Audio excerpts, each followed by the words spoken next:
Bismillahirrahmanirrahim. Assalamualaikum warahmatullahi wabarakatuh. Waalaikumsalam warahmatullahi wabarakatuh. Ketemu lagi dengan saya dalam pelajaran teori kinetik gas. Kali ini kita akan mempelajari tentang teori gas ideal. Sebelum itu, saya akan presentasi dulu. Yang pertama, Atika Sela Wulandari, Hadir. Alivia Alfi Al-Bukhari, Hadir. Cindy Rahmatika Ananda. Hadir, Bu. Hadir ya, ada ya. Istiqanah Maulida Muflihah ada? Ada, Bu. Ya, ada ya, udah lengkap ya berarti. Iya, Bu. Nah, karena udah hadir semua, saya akan melanjutkan materi hari ini. Sebelumnya kan kita sudah mempelajari tentang suhu dan kalor pada pertemuan sebelumnya. Ada yang ingat kemarin suhu itu apa pengertiannya? Saya, Bu. Ya, Livia. Gimana sih yang tersimpan dalam benda? Ya, benar. Kalau gitu pengertian kalor masih ingat? Bu, saya ingat. Ya, Tika. Nah, kalor itu perpindahan perpindahan energi panas. Ya, benar. Perpindahan energi panas dari tinggi ke rendah. Benar. Suhu dan kalor itu berhubungan dengan gas. Sesuai dengan materi pelajaran kita hari ini, yaitu teori gas ideal. Nah, Mas sudah pernah belum kayak gimana ya, bannya kempes? Iya, Bu, pernah. Oh iya. Pernah. Nah, kenapa bisa kempes, kenapa bisa memuai? Itu karena pengaruh faktor suhu. Ketika suhunya tinggi, maka tekanannya juga akan tinggi. Nah, karena tekanannya tinggi, makanya ban tersebut akan memuai. Nah, suhu itu kan T, lalu tekanan itu P. Ketika suhunya naik, tekanannya juga naik. Kenapa bisa begitu? Nah, hubungan tersebut akan dijelaskan pada materi kita, yaitu teori gas ideal. Nah, kita akan masuk pada pembahasan gas ideal. Diharapkan siswa dapat mengerti apa itu pengertian dan sifatnya gas ideal, dan juga dapat melakukan praktikum terkait gas ideal dan dapat menyimpulkan hasil dari praktikum yang telah dilakukan. Apa itu gas ideal? Gas ideal itu nggak lepas dari sifatnya. Yang pertama yaitu tidak ada interaksi,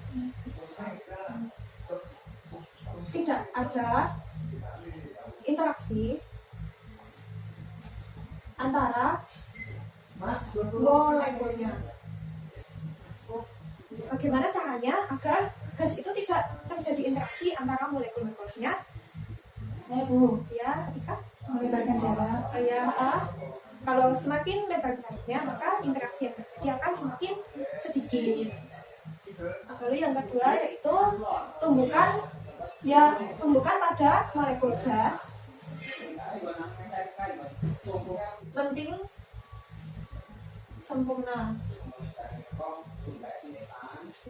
Nah, karena berupa tumbukan energi sempurna, maka energi kinetiknya sama dengan 0, yang artinya tidak ada perubahan energi pada kedua gas tersebut.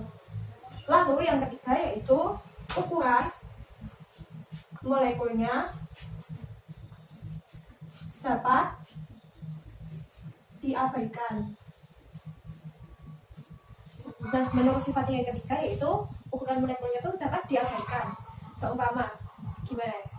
Gas itu kan kecil sekali, sedangkan ukuran wadahnya atau ukuran tempatnya itu besar, sehingga gas dalam ruangan itu bisa dapat diabaikan, sehingga ruangannya itu dianggap sebagai ruangan yang kosong.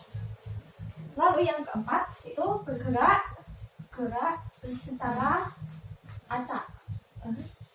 Sesuai yang satu tadi kan tidak ada interaksi dengan molekul yang lainnya dengan cara memperlebar jaraknya molekul.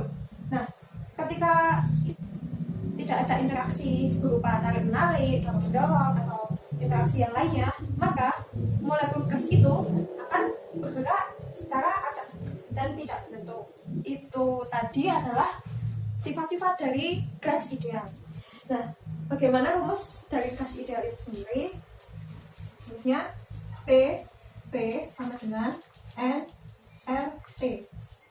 P itu untuk tekanan, V itu untuk volume ruangan, M itu jumlah molekulnya, R itu konstanta, dan T adalah suhu. Untuk membuktikan rumus ini, setelah ini kita akan melakukan kegiatan praktikum dengan media PET. Nah, kali ini saya akan menjelaskan tentang praktikum mengenai gas ideal. Kita akan menggunakan wet PET Colorado yang di sini gunanya pompa, yaitu gunakan untuk menambah jumlah partikel pada gas di ruangan. Lalu untuk ini adalah indikator untuk suhunya, dan di sebelahnya adalah indikator untuk tekanannya. Untuk mengatur suhunya kita dapat menggunakan icon di bawah sini, mau dipanaskan ataupun didinginkan. Lalu untuk simulasinya yang secara konstan, kita dapat memilih volumenya yang konstan, temperaturnya yang konstan, atau dan sebagainya. Untuk partikelnya juga dapat diatur di icon di sini. Nah, sudah saya jelaskan sedikit mengenai penggunaan simulasi PET ini. Sekarang waktunya kalian untuk mencobanya sendiri. Nah, yang pertama yaitu menggunakan pompa untuk menambahkan partikel gas. Lalu coba ditambahkan dulu partikel gasnya dalam ruangan tersebut. Nah, jika N dan V-nya konstan, besaran apa yang harus ditingkatkan supaya tekanan dapat meningkat? Oh ini ya Bu, suhunya dinaikkan. Oh iya, benar. Ketika suhunya dinaikkan dengan N dan V dan yang konstan, maka tekanannya akan meningkat. Maka artinya apa? Maka artinya T sebanding dengan P. Oh iya, benar. Suhu sebanding dengan tekanan. Nah, ketika N dan T-nya tetap, besaran apa yang harus diturunkan supaya tekanannya dapat meningkat?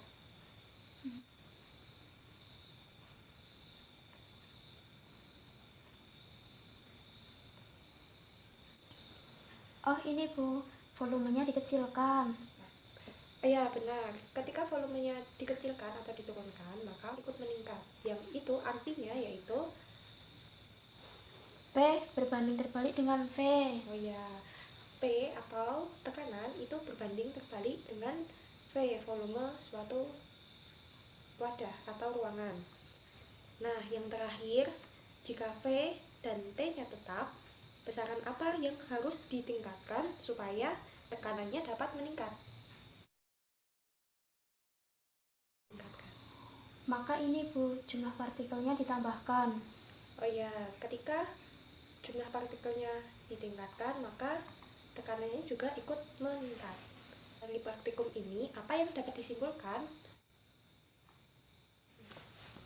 Maka dapat disimpulkan dari simulasi bahwa rumus gas ideal PV sama dengan nRT itu sesuai.